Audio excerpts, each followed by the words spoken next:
ಈಗ ನಾನು ಈರುಳ್ಳಿ ಪಕೋಡ ಮಾಡೋದಕ್ಕೆ ಏನು ರೆಡಿ ಮಾಡ್ಕೊಂಡಿದ್ದೀನಿ ಅಂದರೆ ಈರುಳ್ಳಿ ತೊಗೊಂಡಿದ್ದೀನಿ. ಈರುಳ್ಳಿಗೆ ಸ್ವಲ್ಪ ಸೋಂಪು ಕಾಳು, ಅದಾದಮೇಲೆ ಸ್ವಲ್ಪ ಜೀರಿಗೆ, ಒಂದು ಸ್ವಲ್ಪ ಖಾರದ ಪುಡಿ, ಸ್ವಲ್ಪ ಜೀರಿಗೆ ಖಾರದ ಪುಡಿ ಇಷ್ಟನ್ನ ಆ್ಯಡ್ ಮಾಡಿದ್ದೀನಿ.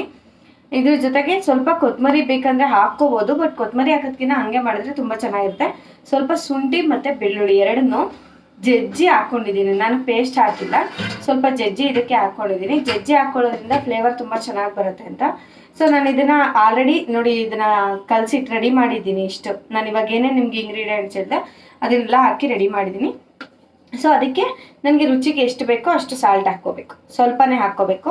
ಆಲ್ರೆಡಿ ಎಣ್ಣೆನ ಬಿಸಿ ಮಾಡೋದಕ್ಕೆ ಇಟ್ಟಿದ್ದೀನಿ, ಯಾಕಂದರೆ ಜಾಸ್ತಿ ಸಾಲ್ಟ್ ಹಾಕಿ ಜಾಸ್ತಿ ಹೊತ್ತು ಇಡೋದಕ್ಕೆ ಚೆನ್ನಾಗಿ ಅನಿಸಲ್ಲ. ಸೊ ಇವಾಗ ನಾನು ಮತ್ತೆ ಇದಕ್ಕೆ ಏನು ಆ್ಯಡ್ ಮಾಡ್ತಿದ್ದೀನಿ ಅಂದರೆ ಅದು ತುಂಬ ಗರಿ ಗರಿಯಾಗಿ ಬರಬೇಕಲ್ವಾ. ಸೊ ಅದಕ್ಕೆ ನಾನು ಏನು ಆ್ಯಡ್ ಮಾಡ್ತಿದ್ದೀನಿ ಅಂದರೆ ಸ್ವಲ್ಪ ಇಷ್ಟೇ ನಾನು ಆ್ಯಡ್ ಮಾಡ್ತಾ ಇರೋದು. ಇದು ಚಿರೋಟಿ ರವೆ ಆ್ಯಡ್ ಮಾಡ್ತಾ ಇದ್ದೀನಿ. ಚಿರೋಟಿ ರವೆನ ಆ್ಯಡ್ ಮಾಡೋದ್ರಿಂದ ಅದು ತುಂಬ ಚೆನ್ನಾಗಿ ಬರುತ್ತೆ, ಅಂದರೆ ತಿನ್ನೋದಕ್ಕೆ ಒಂಥರ ಗರಿ ಗರಿಯಾಗಿ ಸಿಗುತ್ತೆ. ಅದೇ ಸೇಮ್ ಕ್ವಾಂಟಿಟಿನಲ್ಲೇ ನಾನು ಇವಾಗ ಆ್ಯಡ್ ಮಾಡ್ತಾ ಇರೋದು ಬಂದು ಕಡಲೆ ಹಿಟ್ಟು.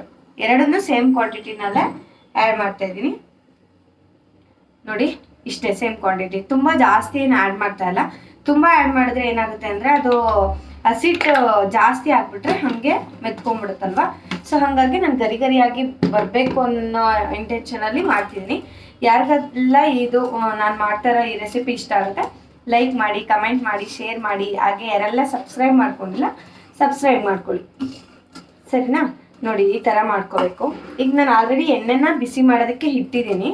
ಸೊ ಹಾಗಾಗಿ ನಾನು ಇವಾಗ ಇದನ್ನ ಆ್ಯಡ್ ಮಾಡ್ಕೊತಾ ಇದ್ದೀನಿ. ಒಂದೊಂದೇ ಸ್ಪೂನ್ ಹಾಕ್ಕೊಂಡ್ರೆ ಸಾಕು, ಚೆನ್ನಾಗಿ ಬರುತ್ತೆ. ಜಾಸ್ತಿ ಆ್ಯಡ್ ಮಾಡಬೇಕು ಅಂತ ಏನಿಲ್ಲ. ನಿಮಗೆ ಇನ್ನೂ ಬೇಕು ಜಾಸ್ತಿ ಅನ್ನಂಗಿದ್ರೆ ನೀವು ಕ್ವಾಂಟಿಟಿನ ಜಾಸ್ತಿ ಮಾಡ್ಕೋಬೋದು ಅಥವಾ ಕ್ವಾಂಟಿಟಿನ ಕಡಿಮೆ ಮಾಡ್ಕೋಬೋದು. ನಾನು ಇಬ್ಬರಿಗೆ ಮಾಡ್ತಿರೋದ್ರಿಂದ ಸ್ವಲ್ಪನೇ ಮಾಡ್ತಿದ್ದೀನಿ. ಸೊ ಮತ್ತು ನಾವು ಇದನ್ನು ಉಪ್ಪಿಟ್ಟು ಮಾಡಿದಾಗ ಮಾಡ್ಕೋಬೋದು, ಆಮೇಲೆ ಶಾವಿಗೆ ಉಪ್ಪಿಟ್ಟು ಮಾಡ್ಕೊತೀವಲ್ವ, ಶಾವಿಗೆ ಬಾತ್ ಆ ಥರ ಮಾಡ್ಕೋಬೋದು. ಎಲ್ಲದಕ್ಕೂ ಕಾಂಬಿನೇಷನ್ ನೈಟ್ ಮುದ್ದೆ ಅನ್ನ ಸಾರು. ಇವತ್ತು ಆ್ಯಕ್ಚುಲಿ ನಮ್ಮ ಮನೇಲಿ ಮುದ್ದೆ ಅನ್ನ ಮಾಡಿದ್ದೆ, ಸೊಪ್ಪು ಸಾರು ಮಾಡಿದ್ದೆ. ಅದಕ್ಕೆ ಸ್ವಲ್ಪ ದಿನೇಶ್ ಕೇಳಿದ್ದಕ್ಕೆ ಅವ್ರು ಸ್ವಲ್ಪ ಬೋಂಡ ಹಾಕು ಅಂತ ಅಂದರು. ಸೊ ನಾನು ಯಾವಾಗಲೂ ನಾರ್ಮಲಾಗಿ ಮೆಣಸಿನ್ಕಾಯಿ ಬಜ್ಜಿ ಹಾಕ್ತಾ ಇದ್ದೆ. ಇವತ್ತೊಂದು ಸ್ವಲ್ಪ ಡಿಫ್ರೆಂಟಾಗಿ ಮಾಡೋಣ ಅಂತ ಟ್ರೈ ಮಾಡ್ತಿದ್ದೀನಿ. ನೀನು ನಡೀರಿ ಆ ಕಡೆ. ನನಗೆ ಆ್ಯಕ್ಚುಲಿ ಫೋನ್ ಇರೋದಕ್ಕೆ ತುಂಬ ಪ್ರಾಬ್ಲಮ್ ಆಗ್ತಿದೆ. ಅದಕ್ಕೊಂದು ಸ್ಟ್ಯಾಂಡ್ ಬುಕ್ ಮಾಡಿದ್ದೀನಿ, ಅದನ್ನು ಬಂದಿಲ್ಲ, ಬರುತ್ತೆ ಅಷ್ಟರಲ್ಲಿ. ಇವಾಗ ಮಾಡ್ತಿದ್ದೀನಿ, ನೋಡ್ಕೊಂಬನ್ನಿ. ಹೆಂಗನ್ವಿ ನೋಡಿ ಈ ಥರ ಕಲಸಿಟ್ಕೊಂಡಿದ್ದೀನಿ, ಸರಿನಾ? ಈಗ ಇದನ್ನು ನಾನು ಎಣ್ಣೆನಲ್ಲಿ ಬಿಡ್ತೀನಿ. ಎಣ್ಣೆ ಆಲ್ರೆಡಿ ನಾನು ಬಿಸಿಗೆ ಇಟ್ಟಿದ್ದೀನಿ, ನೋಡ್ಬೋದು ನೀವಿಲ್ಲಿ. ನಾನು ಆಲ್ರೆಡಿ ಎಣ್ಣೆನ ಬಿಸಿಲಲ್ಲಿ ಇಟ್ಟಿದ್ದೀನಿ. ಇವನ್ ಮುದ್ದೆ ಕೂಡ ಆಲ್ರೆಡಿ ಕುದಿಯಕ್ಕೆ ಇಟ್ಟಿದ್ದೀನಿ, ಅದು ಕೂಡ ಕುದೀತಾ ಇದೆ. ಬಂದೆ ನಿಮಿಷ. ಇವಾಗ ನಾನು ಇದನ್ನ ಇದರಲ್ಲಿ ಹಾಕ್ತೀನಿ. ಸ್ಟ್ಯಾಂಡ್ ಇಲ್ಲ ಆದ್ರೂ ಮಾಡ್ತಿದ್ದೀನಿ.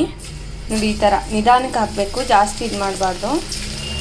ಕೈಗೆಲ್ಲ ಹುಷಾರಾಗಿ ನೋಡಿಕೊಂಡು ಹಾಕಬೇಕು. ಫುಲ್ ಅದು ಎಣ್ಣೆ ಎಷ್ಟು ಬಾಣಲೆ ಇರುತ್ತೆ ಅಷ್ಟಕ್ಕೆ ಹಾಕಬೇಕು. ಜಾಸ್ತಿ ಹಾಕಿದ್ರೆ ಅದು ಚೆನ್ನಾಗಿ ಅನಿಸಲ್ಲ, ಎಲ್ಲ ಉದ್ರುದ್ರಾಗಿ ಬರಬೇಕಲ್ವಾ. ಸೊ ಹಾಗಾಗಿ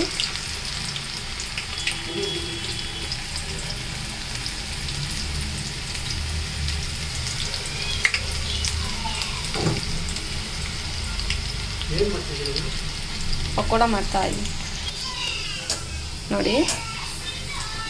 ಈ ಥರ ನಾನು ಜಾಸ್ತಿ ಏನು ಇದಕ್ಕೆ ಕಲರೆಲ್ಲ ಆ್ಯಡ್ ಮಾಡಿಲ್ಲ, ನ್ಯಾಚುರಲಾಗಿ ಒಂದು ಸ್ವಲ್ಪ ಖಾರದ ಪುಡಿ ಹಾಕಿದ್ದೀನಿ ಅಷ್ಟೇ, ಖಾರಕ್ಕೋಸ್ಕರ ಅಷ್ಟೇ, ಬೇರೆ ಏನೇನು ಮಾಡಿಲ್ಲ ನಾನು. ಇದನ್ನು ಸ್ವಲ್ಪ ಬೆಂದಿರುತ್ತಲ್ವ, ಈ ಸ್ವಲ್ಪ ಬೆಂದಿರೋದನ್ನ ತೆಗೆದಿಟ್ಕೊಬೇಕು. ಅದಾದಮೇಲೆ ಫುಲ್ಲು ಇನ್ನೊಂದು ಸರ್ತಿ ಎಣ್ಣೆಗೆ ಹಾಕಿದ್ರೆ ಅವಾಗ ಇನ್ನೂ ತುಂಬ ಚೆನ್ನಾಗಿ ಬರುತ್ತೆ ನೋಡಿ. ಈಗ ನಾನು ಒಂದು ಸರ್ತಿ ಅದನ್ನು ಆಲ್ರೆಡಿ ಈ ಥರ ಮಾಡಿ ಇಟ್ಕೊಂಡಿದ್ದೆ. ಮತ್ತು ಇನ್ನೊಂದು ಸರ್ತಿ ಅದನ್ನು ಸ್ವಲ್ಪ ಬೆಂದಿರೋದನ್ನು ಇನ್ನೊಂದು ಸ್ವಲ್ಪ ಹಾಕಿ ಇನ್ನೊಂದು ಸ್ವಲ್ಪ ಸ್ಪೈಸಿಯಾಗಿ ಬರಲಿ ಅಂತ ಮಾಡ್ತಿದ್ದೀನಿ. ಸರಿ,